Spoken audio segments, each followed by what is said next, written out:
Hello, we are It's About the Kids Incorporated. We are.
Okay.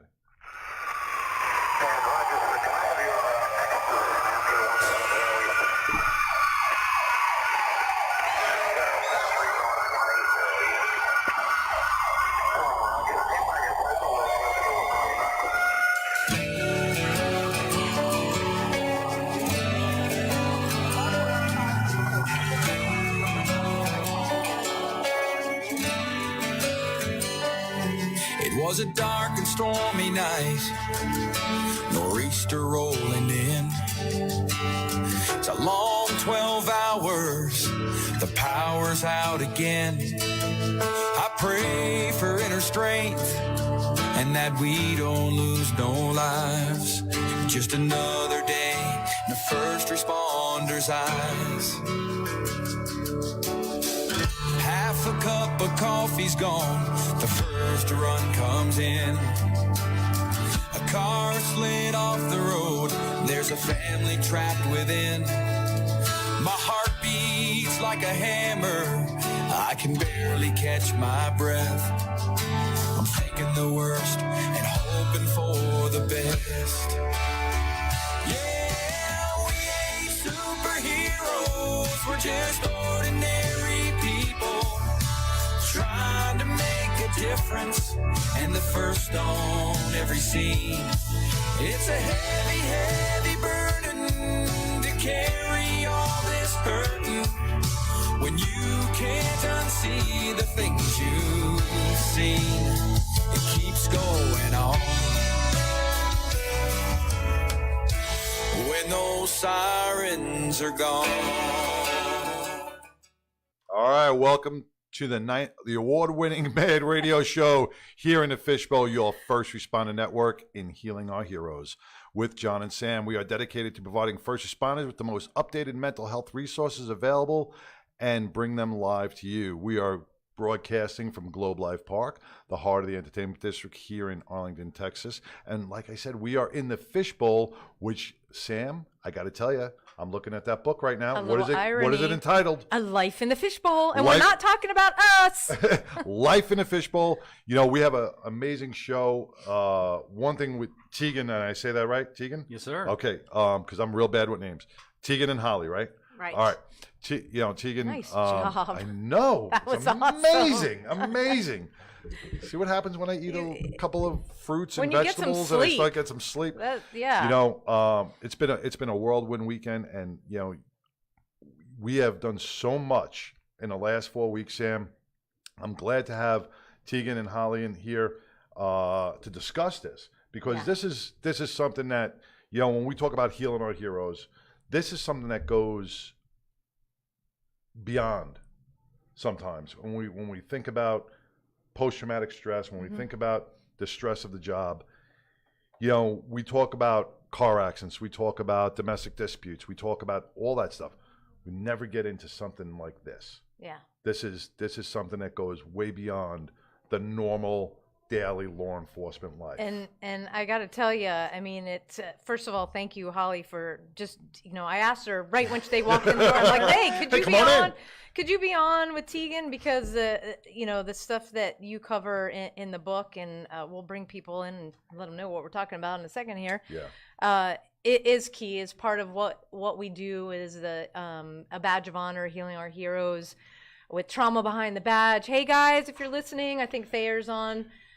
Chateau Recovery is one of the big focuses is on family, because we can sit here, talk law enforcement all day long, share stories or morbid humor, all that kind of good stuff. But there hasn't really still been discussion on how our lives and how I'll say still live our lives have an effect on our families. And I just from me and John, appreciate your openness, what you put in the book. And yes, people, yes, I know. I'm gonna clue you in here. They're like, what are you talking about? What are they chopping out the bed? Hey, I know. This is radio. We're supposed to build it up and then give you a big letdown. This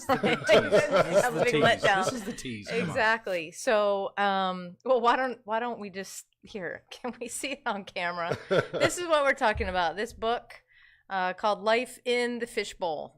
And the author, Tegan Broadwater, is sitting across from me, and his lovely wife, Holly, is next to him. And he wrote this book. Gosh, my description isn't even going to do justice, but I'm going to try, if that's okay. Please do. Tegan, to say kick-ass undercover cop is an understatement. You humanized a critical time in Fort Worth policing, and throughout, after you're done with your assignment, I mean, all of us here, we knew Garrett Hall, amazing guy. You've lived through a lot, you've seen a lot. The way you describe the scenes, I mean, I'm reading this and I was like, okay, would anybody like to step forward and make this movie, because it must be made. Book. So yeah, it's called Life in the Fishbowl, and I'm just gonna read Tegan's bio real quick. He is a CEO, musician, entrepreneur, philanthropist, and author of this awesome book. I'll put it this way: Life in the Fishbowl. And we got it, Michael? There we go. The harrowing true story of one cop who took down 51 of the nation's most notorious Crips, and his cultural awakening amidst a poor, gang-infested neighborhood. Tegan's unique experience in the worlds of business, music, and rare, deep undercover work ignited a passion for contributing to positive social change. His contributions manifest in creative projects that purposefully spark conversations between different people about important issues such as systemic racism, police and community relations, and criminal reciprocity experienced by boys without fathers. Tegan spends most days running his company, writing and recording thought-provoking tunes, investing time and money into his favorite charities, public speaking, working out, and sharing an occasional fine whiskey, 12 in Mongo, H&M whiskey, there it is, with his son, or exclusive bros. But mostly he enjoys spending invaluable time with his best friend, his wife, Holly. Yeah. Well, welcome welcome to the Tegan show. and Holly. Thank you. Yes, thank you couldn't so have said much. that better myself. It's almost as if I wrote it. That's great. So Tegan, just real quick, you started off in Fort Worth. Give us a little background about yourself. Oh, wow.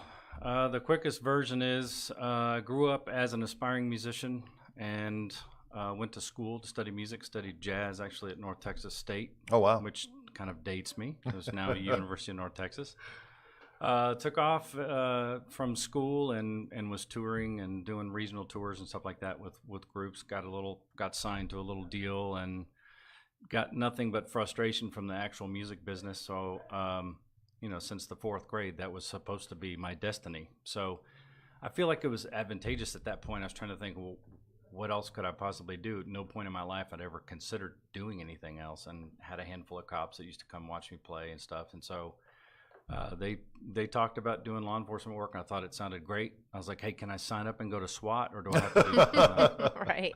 So I did that. I cut 8 inches of locks off and got in my first shot, and had very little experience in this stuff, but I just felt like coming from musician environment.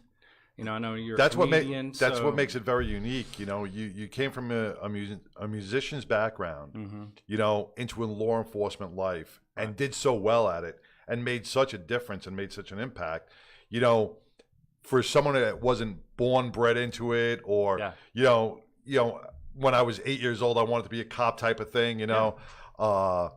So that's what makes this such a success story. It makes it such a story that anybody can. Doesn't matter what your path is. If you have passion into your path, you can definitely make a difference in the lives of others, and you've proven that. Yeah, and I know it's hokey, but I really felt like that would be the motivation at that point, because everything else was done for myself to try to build up a music career and everything like that. So it was the only thing that attracted me at all, and it was almost like an epiphany when I thought about, well, that's something that I could actually do. Well, so if fireman came into that bar to listen, you'd probably be a fireman then. No, I don't think I realized what a cush job that would be, but I also realized that if it involves medical processes, then forget it. No, you have a really cool calendar, though. Cops don't have a good calendar. The firemen have a great calendar. That's actually true, but I'd prefer to just keep my shirt on and do my own thing, right? Yeah. So I think part of just being successful tactically was that I didn't have a bunch of bad habits. I didn't grow up on a ranch and aspire to be a cop and have all these crazy guns and weird habits and thoughts. I basically ingested everything that they taught me, and ended up being the best shot, in my class and everything else. That's having awesome. very little experience with firearms and stuff like that. So that was an interesting experience, understanding that you can actually take a layman and teach them tactics, but appreciating the fact that you can't take someone that's socially inept and just teach them how to relate to people. So I felt like that's what the greatest asset that I brought is that I grew up in a culture around a bunch of men and women who, freely took drugs and did whatever. I wasn't the person that indulged, but I was around it all the time. Everybody was cool with me, and I was cool with them. Right. As a kid, I had friends that were jocks, and I had friends that went in the smoking section and skipped school. Just a people person, and if you're a good person, then I appreciate you. So I think that's what I succeeded by leveraging, just because I don't think any other way. So So you actually grew up around the lifestyle. You grew up around, I don't want to say the lifestyle, but you grew up around people. So you knew how to act. You knew how to, which is, me and Sam were talking about this the other day, and when we get into your undercover work, undercover work is a lot of acting, but it's also a lot of pre-law enforcement experience to make sure you fit in, to make sure you get in with the crowd, to make sure you're able to, because it as well as I do, they can spot it a mile away. Oh, no question. I was buying drugs on the streets of East New York. Cop on my forehead. They just look at me and go, yeah, I could buy from peepholes where they didn't see me. But if I walked up to someone and said, hey, give me 2, they'd be like, yeah, okay, see you later. I thought you were on drugs when I got here. Well, now I'm on drugs. Now. I'd say retirement's been good to me.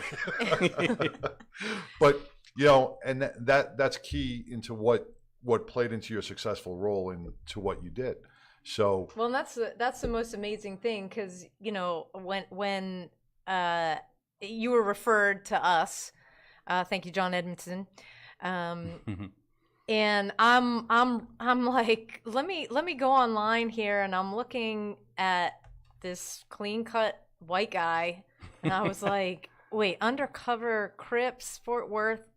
What's the book? Just give it to me. I got to read this because this doesn't make sense, on the surface. Yeah. And so if you are listening to this on fprn.us and not watching on Facebook Live, you definitely want to maybe jump over or check out Tegan's website. I'm just going to give it to you right now. Can you pin this, Mike? on Tegan social media? TeganBroadwater.com. Yeah. So you can see Tegan Tegan. Broadwater. in person and what he looks like. And I want to let's just dive right in here. Well, one thing I want to know, and yeah, if we're gonna dive right in, you know, for a guy who's a musician coming in, no law enforcement, you know, what most guys would have turned around and said, well, I'm gonna take the sergeant's exam, I'm gonna take this exam, and I'm gonna, you know, I'm gonna be a boss, or I'm gonna sit behind a desk, whatever. You jumped right into the meat and potatoes of law enforcement, which I think is fantastic. What made you go into, I guess, narcotics, or into the gang unit, or what made you gear that way? Well, honestly, I think when I started, that's where my aspirations were. And I hesitate to put it this way, but some of the action was attractive, but I felt like I had the even head to take on things like that. You know, and as I gained experience, you know, working patrol and making arrests and everything else, I got into fights and you know, like everybody does. Everybody gets into the scrum. You were in Fort Worth, right? In Fort Worth, yeah. So what area of Fort Worth did you I worked patrol? I worked the east side. East Fort side? Worth. So I learned a different culture there. I learned how people behave, and I learned why we're there is to protect other people in that community. And I didn't get a canted view of just the criminals that exist in those neighborhoods, you know. And it's the difficult. real life. The real people in the neighborhood. Right. Yep. These are, I mean, that's your whole purpose. I mean, otherwise, Correct. why are you serving anyone in a poor neighborhood if everyone's a criminal? Well, Right. everyone's not a criminal. The That's ones that are hiding why behind the you're- locked doors. Yeah, those They're are scared. Exactly. Yep. Yeah. So and so it was eye opening for me, but at the same time, I felt like everybody was relatable. I'd had a lot of experience, you know, with different cultures and different races of people, and so I kind of leveraged that to try to get into other things. When I got into, you know, I studied martial arts for a while and stuff too. Whenever you get into a fight and you say, hey, I've got to take you to jail, and they back off and say, I ain't going to jail, Square put off their on fists you. up, I'm thinking, hell yeah, this is great.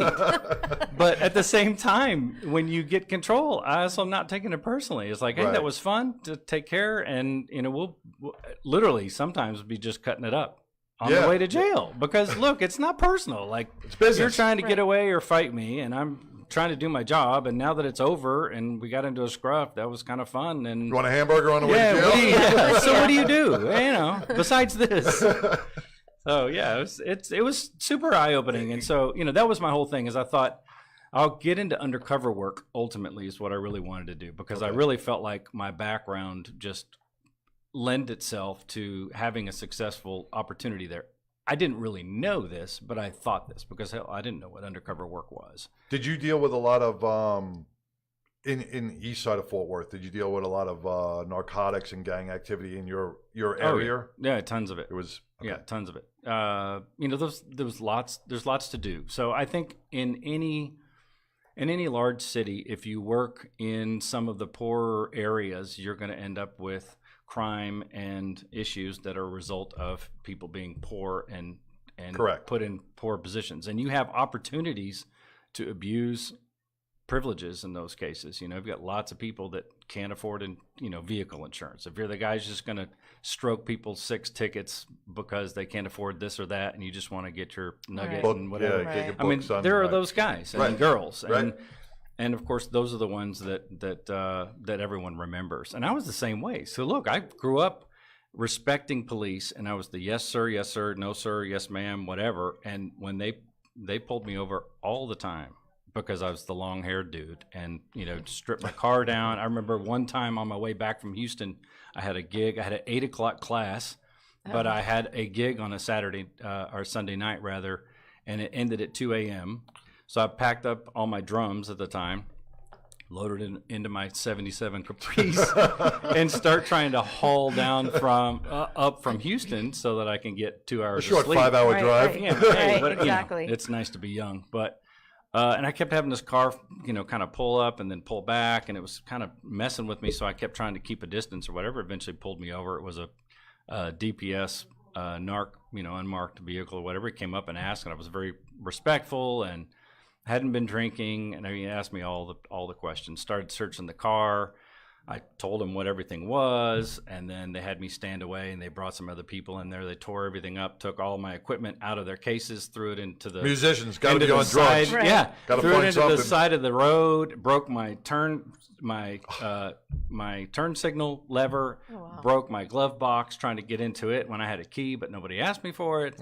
And after they found nothing, they just left everything strewn over the freeway at 3:30 in the morning and said, "Okay, take care." And I was like, "Wow, dude." Wow, but still wasn't the guy either that I don't launch a call, but you know I remember that obviously, but I know that there are also cops that actually did me righteously during my time too, because once they find out and give me a few minutes and they realize, oh, you're a straight guy, you just look like you're not a straight guy, which I understood. It was kind of a purposeful thing. So I took that forward. I mean, I remembered how it felt to be discriminated against, and there's good cops and bad cops, and I experienced them all. And I guess, and that plays a big role as a cop. When you can see that, when you can say, you know what, I've been disrespected, so I'm not going to, there's a time and a place. Yeah. And I'm not going to disrespect somebody just because I'm wearing a badge, not just because I'm wearing a uniform or whatever. I didn't like it. I'm sure other people aren't going to like it. Right. So that brings a lot of professionalism to the job. Me and you have spoke about that a lot. Mm-hmm. I was a white kid thrown into East New York, Brooklyn. Yep. I was out of the suburbs in the ghetto like that going, holy crap, what is this about, Right. But I took time to learn the culture. I took time to talk to the families that are behind the closed doors, that do the homework on the their kids, their 7-year-old kids are doing homework on the floor because they can't sit by the windows, and I respected that. And I said, these people need a chance. These people need to have somebody to help make a difference. Yeah. I understood why they were stealing food because they had no money, so it's You want to curb the behavior, but you don't want to do it by putting them in cuffs and Right. stuffing Exactly. their right. head into There's the pavement sometimes every other time. ways to Yeah. do it. Absolutely. We can bend things a little bit to adjust for the heartaches that they're suffering. Right. And I was the same exact way. Yeah. And it's if you go in with a servant's heart, and that's really what you're trying to do. Yep.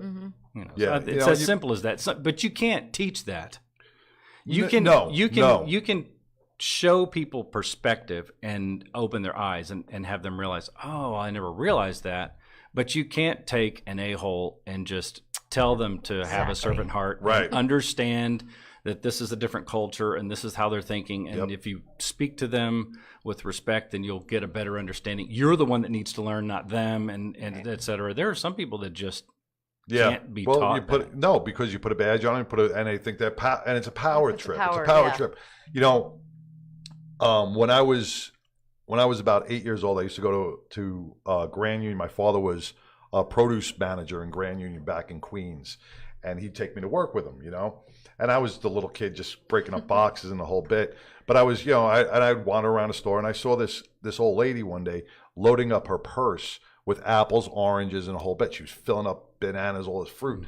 So me being a dumb kid that I am, I ran back to my dad. I'm like, Dad, she's stealing food. So he came out. And future cop. He came out and he looked. He saw her putting stuff in the bag, and I said, "Aren't you going to do anything?" My father just turned around at me. He goes, "No." He goes, "She's stealing food. That means she's hungry. She's got to eat." He goes, "This is free from the ground." He goes, "We grow this stuff. It's not like we manufacture it. We grow it." He goes, "It's not costing us anything, and it's putting food in her belly." He goes, "Let her take it." And I looked at him. I'm like, okay, there's a reasoning behind that. He goes, turn around to me. Right. Turn around to me. He goes, "People steal fruit and vegetables all the time." He goes, "They have to eat." And I took the whole attitude into the bad parts of Brooklyn with me. And I said, you know what? You got to make a living. You got to eat. You got to put food on your table. Right. You got to survive. And when you look at somebody in that aspect, no matter what color they are, and you look at them as a human being and say, hey, you have to survive. I understand that. Let's work together. Instead of going, you're right, I'm wrong, and us against them mentality, that whole bit. Put that all aside. Yeah, because even setting the table like that is already making the line blurred. Yes. So at that point, there has to be some kind of conversation or adjustment of the rules or whatever. I mean, you have an obligation at some point. Hey, you're stealing this, but you know, at this point, hey, if you're in uniform and you see it, then you can't just say, well, I'm going to let him steal, for Right. instance. Correct. But you might say, Let me hey, buy that for you. Right. Before you walk out with that, let me take care of you, right? Right. Exactly. Exactly. So we're already thinking the same Yeah, thing. let me buy that for you. I don't have to put you in cuffs because me putting you in cuffs for stealing fruit. Right. What does that do? It puts a collar under my belt. I arrested you. I bring you before the judge. The whole bit. Screw up your whole life. You got kids at home. And you the got neighborhood now knows you're the asshole. right. So you know what? I'll take the Right. $10. I'll take the $20 out of my pocket. I'll buy you fruit. You got a meal. You're happy. You respect me. I respect you. And you scared the piss out of her at beginning. Right. But Right. then we're kind. So Correct. those perspectives are both there because sometimes that fear of being caught too is actually important to give a perspective to. Yeah. Like, ugh. And I still get that goofy feeling every time somebody pulls behind me. Right. So okay. So Let's get in. kind, Let's jump in. heart, Sorry. service. Sorry. Let's Yeah, jump No, in. no. It's a perfect segue because I'm just gonna read this excerpt and yeah. Okay. All right.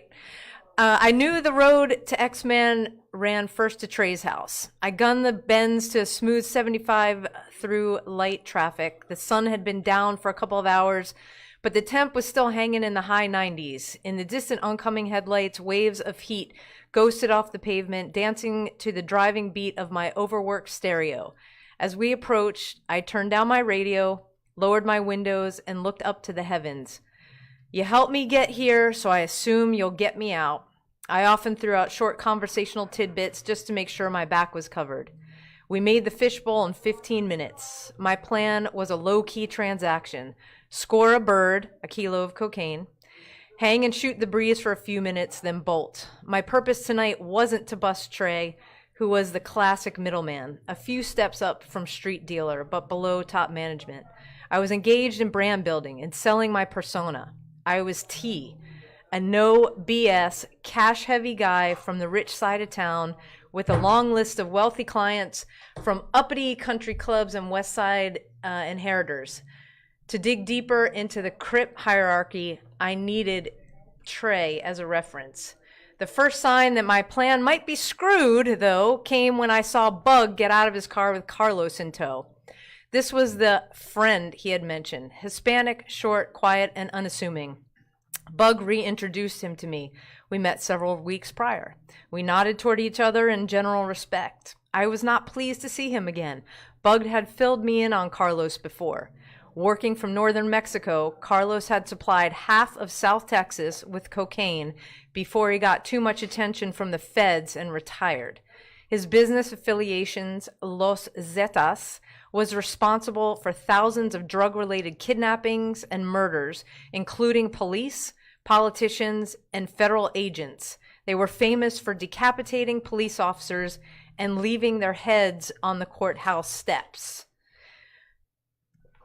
Okay. Wow. Was he was he flip to a CI?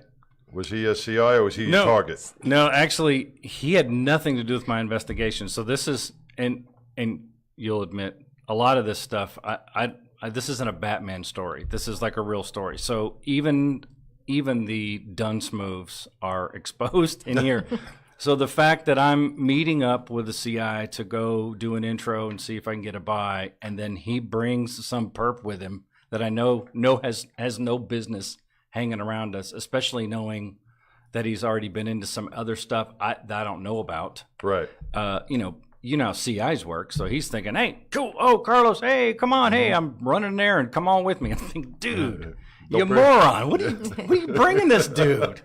And so, yeah, it ended up being a catastrophe bringing him along. But it was one of those things where if you go by the book, I was off the books at the time anyway. So all I had done is call a buddy in patrol and had him standing by in a patrol car on an open phone line with me 2 or 3 blocks away.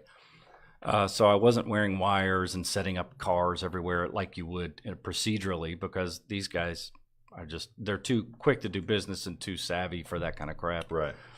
And so it was just one of those things where had I been following procedure, I would have absolutely said, well, we cannot do this. I need to search him. I need to make sure he didn't have it on, blah, blah, blah, go through the whole rigmarole.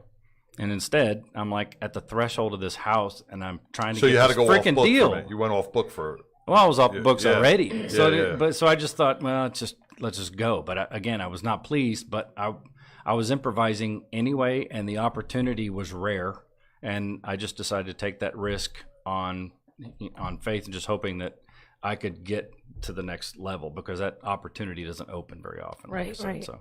And ultimately, you write that everything worked out. Carlos realized he had disrespected you, right? Yeah, right. And so after you write after the debacle, of course, right? that we You don't write, know, I suppose even mass murderers have some manners. I mean, it's like So knowing that this guy and where he comes from, and I'm reading decapitated, heads and he's on the apologized. courthouse. And he's Yeah, apologized. but it's true though. Really, if you think about it, like all those cats that I worked around, and I'm talking about the bad guys, the Crips, and all this. As I worked my way through the network and essentially had bad guys vouching for me to other bad guys, you realize that if you just remove the sociopathic element from a lot of these guys, they're exactly like us. They're just like dudes and chicks that are just hanging out, and they're talking about goofy stuff and talking about sports playing Madden, right? Well, we go in, and that frustrated them more than not getting a deal That done. you beat them. Beat their ass in Madden in their own house. Boy, they weren't happy with that. It's so funny you say that, because that brings back, and I don't want to get into war stories, but doing. Yeah, we only have an hour show. I know, because I did the mob, and you bring up that realism when you take away all that persona. And I remember sitting on a wire on a Monday morning, listening to a made guy and one of his captains talking about the friggin' Sopranos on Sunday night that they were watching, and go, do you know what he did? I would have busted his. That's so crazy. And it's like they're talking like just regular people, Yeah. But as soon as they get on the street, oops, silk tie, and it's a different world. And they would actually do it though. That's the other catch, right? Is that, hey, if you piss me off, we're gonna have words, or we're gonna have a problem. I'm either gonna be done with you or whatever. Mm-hmm. And if it really digresses, I get you to start swinging on me. But even that's probably not going to happen. And we're grown men. But if you disrespect them in a certain way, then they're going to come back 6 deep and shoot at your house. I mean, that's where the dividing line was set. And that's where, as I got to know them more and more, the more I had this wish that they just didn't have that evil element to them. And that brings you over to the sociopath part. Right. Yeah. And, I began to understand why a lot of this was happening too. And I'm sure you guys, deal a lot with that, with the criminals, the same way that you do when you have cops that are distressed and they do extraordinary things. They end up addicted and all these other things. That reason why is important. It's not always an excuse, but it's an important perspective for you to keep in mind when you're treating them like humans, because, hey, again, I wasn't taking it personally, but they're the bad guys, and they were, well, I say they, most of them, but not all of them. Some of them were just absolute scuzz and are going to go to jail for 45 years, get out and go kill someone else. Yep. But most of them were like dudes that I could hang out with otherwise. Yeah. And it's a perspective that, as optimistic as I was about people, I still didn't have that real concept down until I was done with this thing. And you talk about the relationships that you formed, and you had to form those relationships in order for you to be successful in your undercover work. Going back to the book, what I couldn't have known then was how deep I would get and who I would become. And what I would ultimately learn as the outsider going inside this deadly set of criminals, that sometimes you have to play. Sometimes you have to shatter a dope house window with a bowling ball. Sometimes you have to beat a gangbanger nearly to death with your bare hands. You will know true love. You will learn to appreciate the very people you pursue. There will be many nights when you don't know who you are. And in the end, you may just have to wait for the one man you're after. The one you've tracked for so many years for imprisoning a neighborhood of poor, innocent people, and whose demise has become your obsession to make a single, stupid, fatal mistake. Yeah. And then it's on. Yeah, and that's and those are all summarizations of a lot of the things that happened. I'm skipping around, people. You're gonna have to buy the book, as Jocko would say. Yeah. I'm skipping around, buy the book. We don't want to give away too much of the storyline of your book, because we want people to purchase, and I'm going to get it myself. I want to read it. You know, I spoke with Jay Dobbins last summer. I mean, Jay came on the show, and Jay did a lot of infiltration into the Hells Angels. Mm-hmm. You know, and like you got into the Crips, he got into a motorcycle club. You got into the gang activity. What this show is all about is, I know Jay had some hard times afterwards, bringing himself back. I know he had a lot of hard times with his wife and his family and his kids. Okay. Just getting to that Oh, I'm part. sorry, My I'm God, sorry. it's like he's psychic, right? Yes. Come on. Michael, does he do this at home? Does it drive you crazy? Oh, Do you my want me to God. stop and let you go? I didn't know. I didn't know. No, But, yeah, no. You know,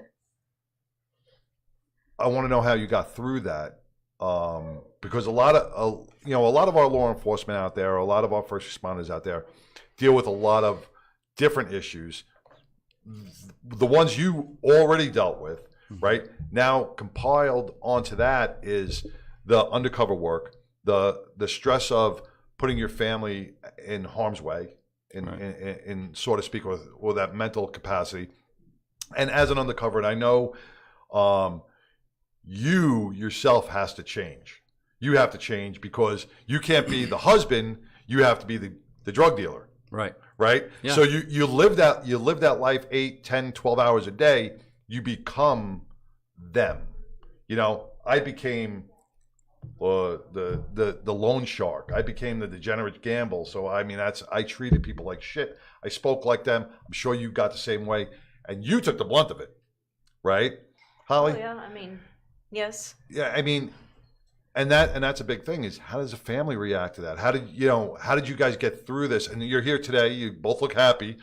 Well, you kind of look happy. Hey, we just got through our 20-year anniversary. Happy so happy anniversary. Wow, that's awesome. everything is good. So anything that we talk about in regards to distress has been ironed out. I Yeah, think. you But talk- she can probably yeah. speak best on this. I'm just a super worry monger. That's the problem. Like, I worry worry anyway about, other things. And okay, sorry. No, you're good. And I'm just gonna make it easier okay. for you. So that was the biggest thing, is that I'm just a worry monger, and I didn't sleep. Like, if he left the house, like, I went to the couch and I stayed awake, and I had a regular job, and luckily my stepson wasn't there most of the time. He lived mostly with his mom, and because Tegan was gone so much, and he went to school where his mom lived was quite a ways away, so Right.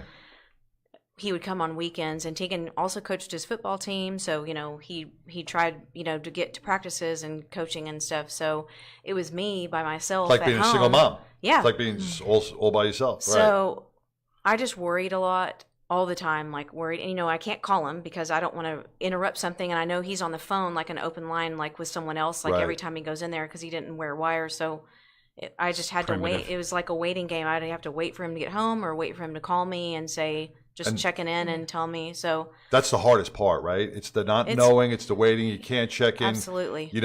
And that does damage. Yeah, you talk about in the book that part where she got angry and Yeah. you guys had to have, I'll call it a heart-to-heart, a chat. Right.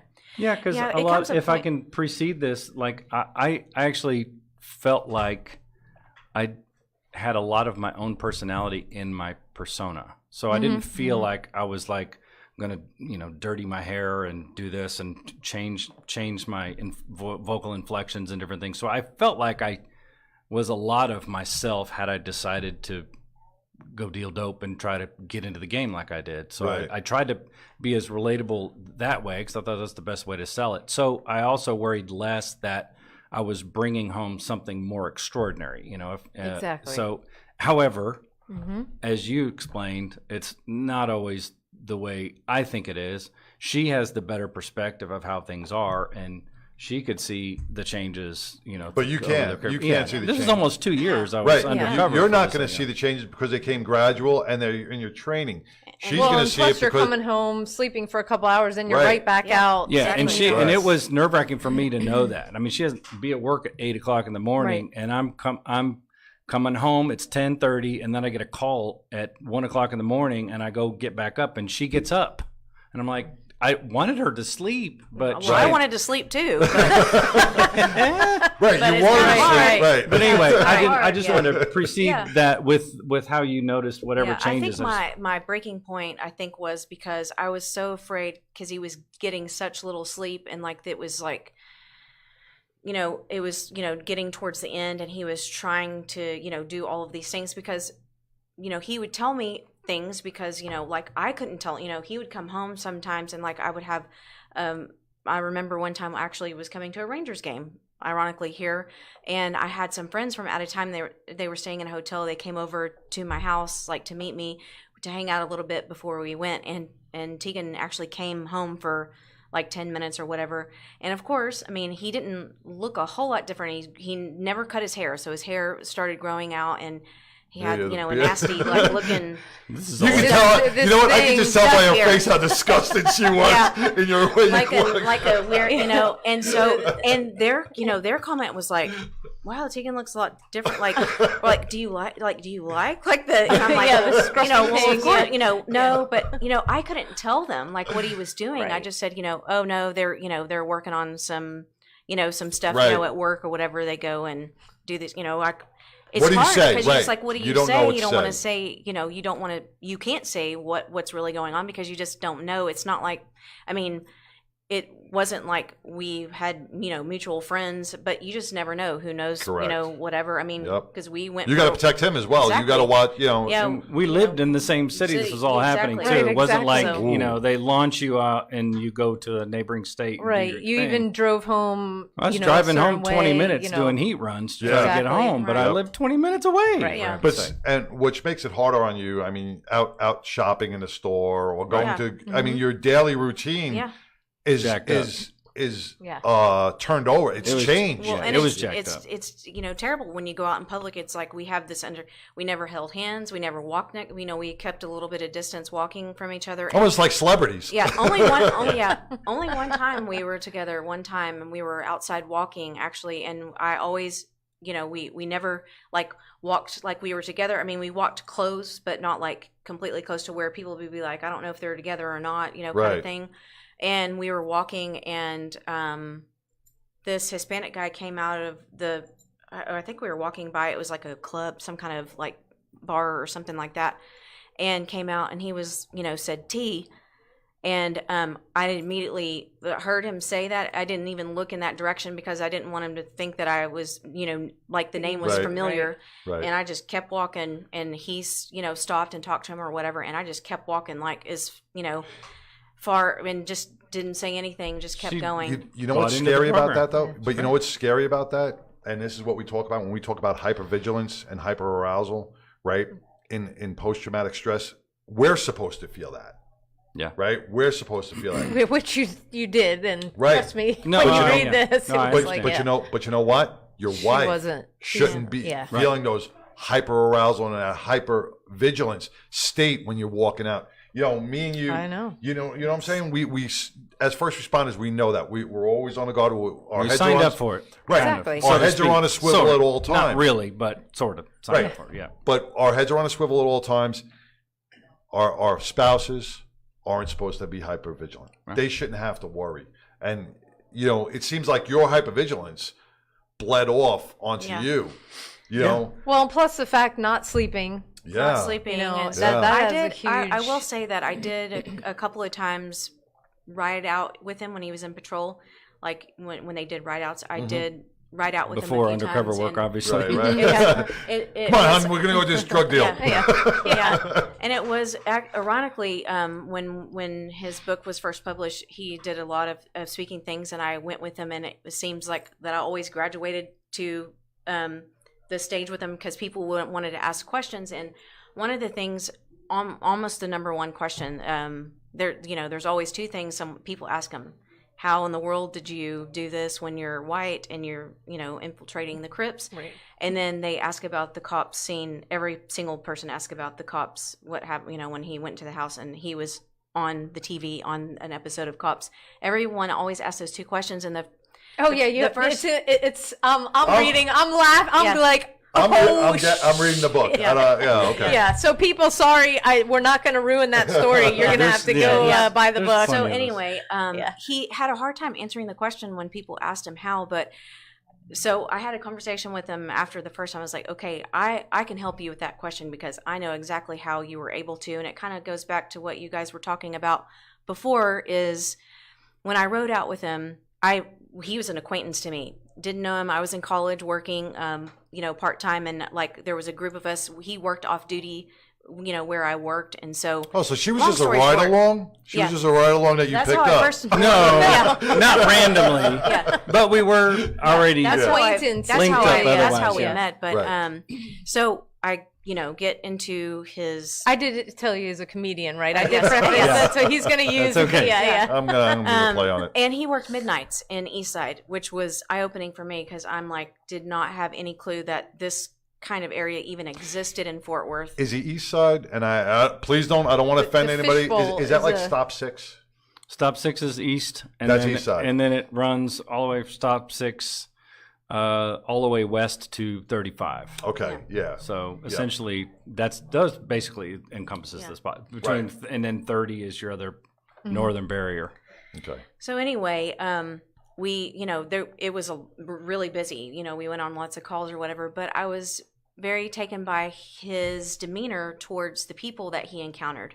And he took plenty of people to jail, had conversations with it's like they're buddies, and he's talking to them and he's taking them to jail because, they're, we went on drug call, people selling drugs and I think a break-in, and it really, I don't mean to offend anybody, but you see most, layman people or some layman people, there's that persona of cops that they're all jerks. They just want to, pull you over, write you tickets. And, there's no, it's hard having conversations with them if you're supposed to be, innocent till a lot of guilty, them put that wall up. And a lot of them have that us against you for mentality. Sure. Yeah, for sure. And so, I had never really dealt with cops ever in my life before, except for like when I was in high school and they came to a party because loud music was called.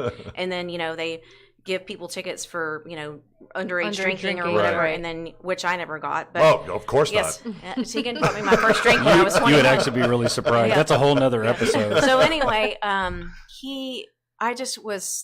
was so impressed, and I just like, wow, this guy is such a great guy. Like he treated everyone as they were human. And he was he was never, he, of course was like, man, what are you doing? Like, why are you doing this? And of course they would be like, well, and they would give, some kind of story or whatever. And if he had to take him to jail, they would sit in the back and they would, just talk. And a lot of them were like, who's the girl in the front? And he was like, oh, she's a judge. You better be nice to her. That's great. I'm like, oh, I know she looks like a 20-year-old blonde. She's a She's judge. a judge. But you just hit on a key topic that really affects a lot of our law enforcement throughout the nation is the approach. The approach is what changes the whole dynamic of the whole interrogation stop. Hey man, what are you doing this? If I can come up to you and go, hey man, why are you doing this? Or what's up, man? What are you doing this? Or if I approach you in a defensive manner. So if you approach, hey man, what are you doing this? Yeah. They're automatically going to be, he's okay. He's just, things are not, it's that de-escalation. It's an Correct. automatic. Yeah. Yeah. Hey, come on, what are you doing? And that comes across, when you guys served the warrants, you arrested all these guys, you gave them ample opportunity, pretty much all of them, to come clean, to talk about, their deals with others in the gang. And some of them took you up on the offer, and it showed in the sentences, and some of them did not. And most of these guys, a lot of them are never gonna see the light of day. I mean, a couple of them will die in prison. Ironically, I was being completely honest when I said, look, if you can cooperate, I will literally testify on your behalf in terms of your rehabilitation potential. And then we only offered that to certain ones. Right. But the opposite side of the coin is, well, I've been knowing you for 18 months as T. and now you're sitting on the other side of the table with an FBI agent telling me that if I give up information on all my guys, How am I to trust that you? you're going to give me a break, am I right? to trust? So it was really, that's what was so frustrating to me, is because, man, I really do like you, and I know, like, that You had a rapport that we had, relationship, yeah. the rapport we had was real. There was an essence of reality Friendship, right. to that friendship, right? But there was also that facade that is essentially, this is going to be a bad ending for you. Even if it's a good deal, it's, I can get you 2 years. Well, that's not a great deal either, fool. After all Right. we've been through. So it was kind of tormenting to me to think that, man, you don't trust me, but I understand why you don't trust me, but I wish you could just jump in my mind for a second and Yeah. understand, like, I really mean it.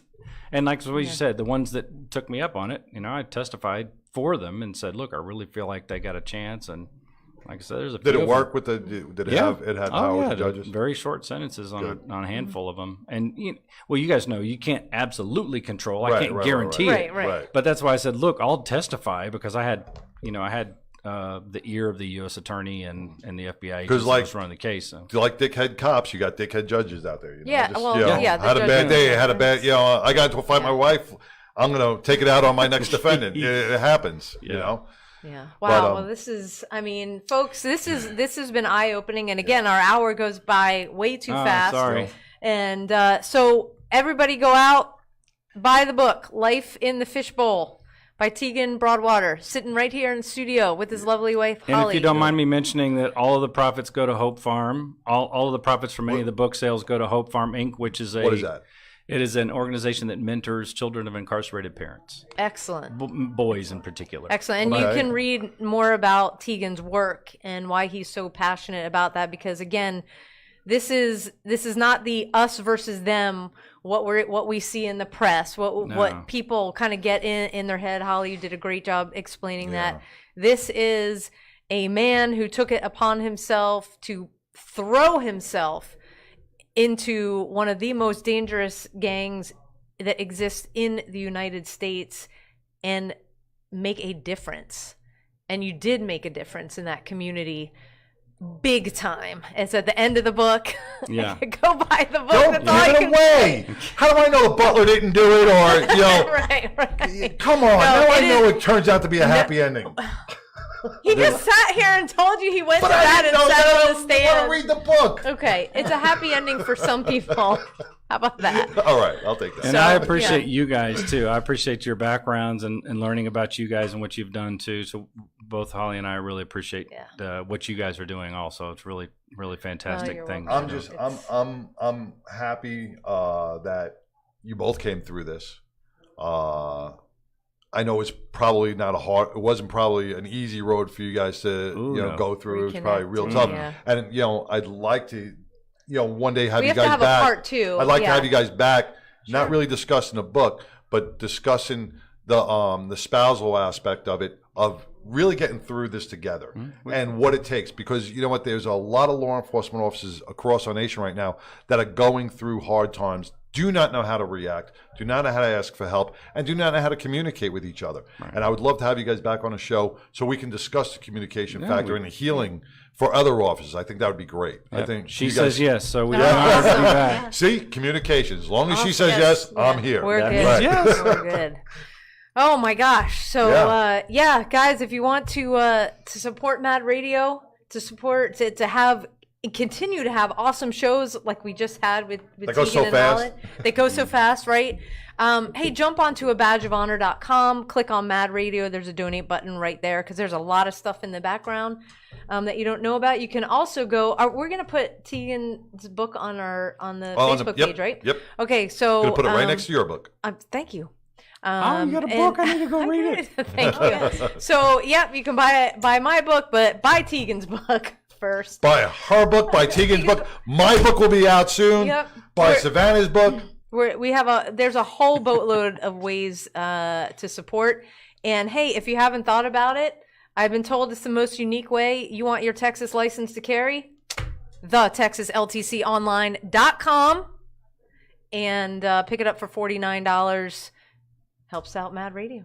Yeah. Get your license to carry. Once again, I want to thank Trauma Behind the Badge and Survive First. I want to thank all the members for them who flew out this weekend and helped us dedicate Heroes Bridge and the start of the Heroes Bridge Memorial Park Foundation that will be dedicated for our first responders who have lost a battle to suicide. This is the first in its nation bridge naming and park to honor our families, give them reflection, remembrance, and a journey in how their loved ones lived and not how they died.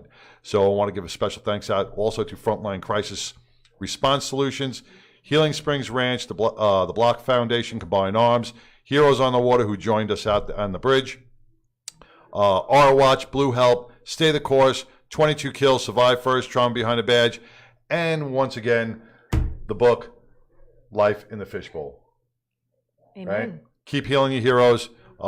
Support those who support you every single day. And until next week, stay blessed. Join us every Wednesday, and have a great day.